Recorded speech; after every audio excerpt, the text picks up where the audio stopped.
সবাই অনেক রকমভাবেই বাড়িতে বানিয়ে থাকে, কিন্তু হাতে মেখে চিকেনের রেসিপি কেউ যদি কোনোদিন আগে না খেয়ে থাকো, তাহলে আমার রেসিপিটি দেখে সবাই বানিয়ে ফেলো।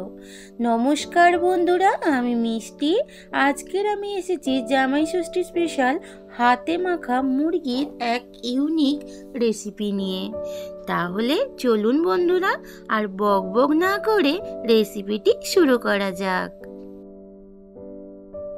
হাতে মাখা মুরগির মাংস বা হাতে মাখা চিকেন বানানোর জন্য এখানে আমি 1 কিলো চিকেন নিয়েছি। ভালো করে পরিষ্কার করে ধুয়ে জল ঝরিয়ে রেখেছি। তো হাতে মাখা চিকেনের রেসিপি বানাবো, তাই আমি এই কড়াইটাতে ইউজ করব, তাই আমি এই কড়াইটাতেই চিকেনটা রেখে দিয়েছি। এইবার এখানে আমি দিয়ে দিচ্ছি আলু। আমি একটু মিডিয়াম সাইজের আলু ডুমো ডুমো করে কেটে পরিষ্কার করে ধুয়ে জল ঝরিয়ে নিয়ে নিলাম চিকেনের সাথে। তোমরা যদি মনে করো আলু দেবে না, তাও করতে পারো, কিন্তু এই রেসিপিতে আলুটা দিতেই হবে, দিলেই কিন্তু টেস্ট একটা আলাদা মাত্রা দেবে।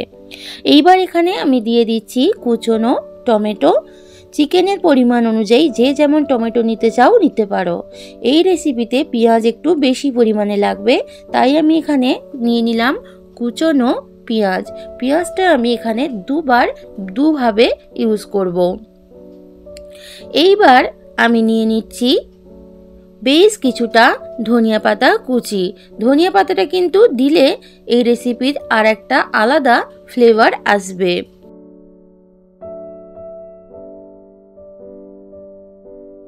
এইবার নিয়ে নিলাম আদা এবং রসুনের পেস্ট।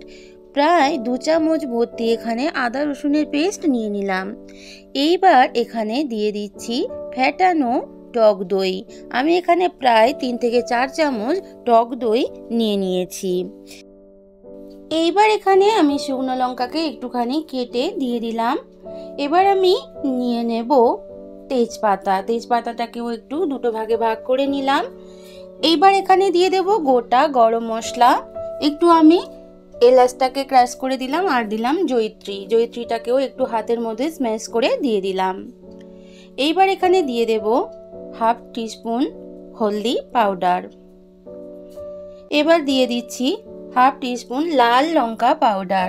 ঝালটা তোমরা তোমাদের পছন্দ অনুযায়ী কিন্তু নেবে। এবার নিয়ে নিচ্ছি Kashmiri red chilli powder 1/4 teaspoon, 1/4 teaspoon জিরা পাউডার এবং ধনিয়া পাউডার। স্বাদ মতো নিয়ে নিলাম লবণ। চিকেনের অ্যামাউন্ট অনুযায়ী যে যেরকম স্পাইসি খেতে চাও বা কে কীরকম মশলাটা ইউজ করবে তোমরা তোমাদের পছন্দ মতো নেবে। এবার নিয়ে নিলাম সর্ষের তেল। সব কিছু এবার নেওয়া হয়ে গেল। এইবার যেহেতু হাতে মাখা চিকেন, তাই হাতের সাহায্যে খুব ভালোভাবে সমস্ত কিছু একসাথে মিশিয়ে নিতে হবে। তোমরা চাইলে স্পুন দিয়েও কিন্তু মেশাতে পারো, কিন্তু নাম যেখানে হাতে মাখা, হাত তো লাগবেই।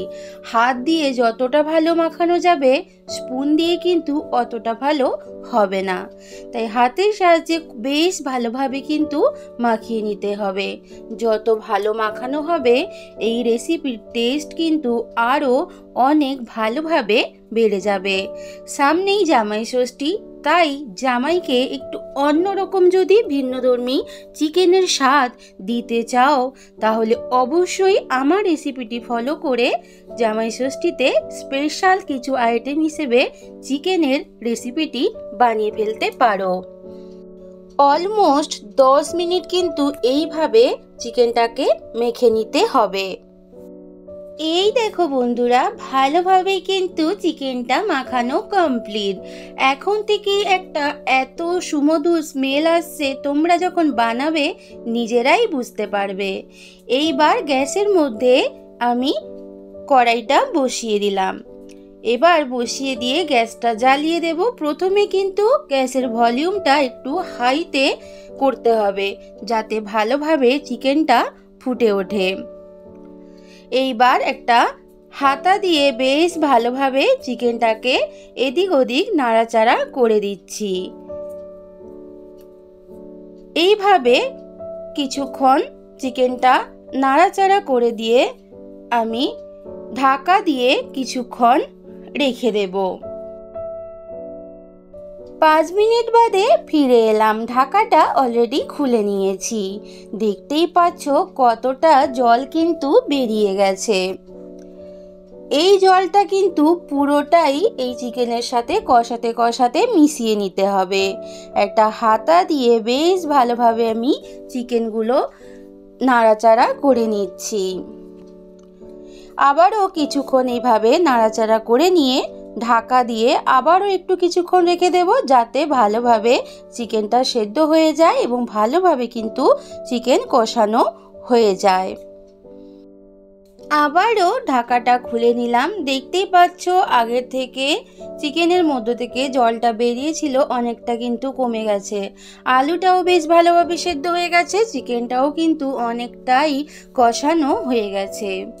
এতক্ষণ যারা পুরো রেসিপি জুড়ে আমার সাথে আছো তোমাদের সবাইকে অসংখ্য ধন্যবাদ। তোমরা এইভাবে সব সময় আমার সাথে থেকো। আবারও একটু ঢাকা দিয়ে চিকেনটা রেখে দিচ্ছি। এইদিকে আমি একটা প্যান বসিয়ে দিয়ে দিয়েছি কিছুটা সর্ষের তেল। সর্ষের তেলটা একটু গরম হয়ে যাওয়ার পরে এখানে দিয়ে দিলাম কিছুটা পেঁয়াজ কুচোনো। আমি এখানে মিডিয়াম সাইজের একটা পেঁয়াজকে কুচিয়ে নিয়েছি। ওটা এবার একটু তেলের সাথে মিশিয়ে নিয়ে একটু ভাজা ভাজা করে নিচ্ছি। আমি এখানে পেঁয়াজের বেরেস্তা বানাচ্ছি। দেখতে পাচ্ছ পেঁয়াজটা ভাজা ভাজা হয়ে গেছে, নামিয়ে নিচ্ছি। এদিকে দেখতে পাচ্ছ বন্ধুরা চিকেনটা খুব ভালোভাবে কিন্তু কষানো হয়ে গেছে। কষাতে কষাতে চিকেন এবং আলু কিন্তু সেদ্ধ হয়ে গেছে। এবার এখানে খুব সামান্য পরিমাণ 1 বাটি মশলা ধোয়া জল অ্যাড করে দিলাম। এই রেসিপিতে খুব একটা জল কিন্তু লাগবে না, কারণ অলরেডি চিকেন আমার সেদ্ধ হয়ে গেছে। আরও কিছুক্ষণ রান্নাটা হতে দেব ভালোভাবে। এবার আবার একটু ঢাকা দিয়ে রেখে দিচ্ছি। 5 মিনিট বাদে ফিরে এলাম। ঢাকাটা খুলে নিলাম। ভালোভাবে কিন্তু ঝোলটা আগের থেকে আরও অনেকটা কমে গেছে। এইবার এখানে দিয়ে দিলাম ভেজে রাখা বেরেস্তা। এবার সব কিছু একটু ভালোভাবে মিশিয়ে নিচ্ছি। এই রেসিপিতে এই বেরেস্তা দেওয়ার ফলে রেসিপির টেস্ট কিন্তু আরও অনেক বেড়ে যাবে এবং এই রেসিপির সবার থেকে আলাদা হচ্ছে এখানেই। রান্নাটা আমার একদম কমপ্লিট। এবারে ঢাকা দিয়ে গ্যাসের ভলিউম অফ করে রেখে দিচ্ছি।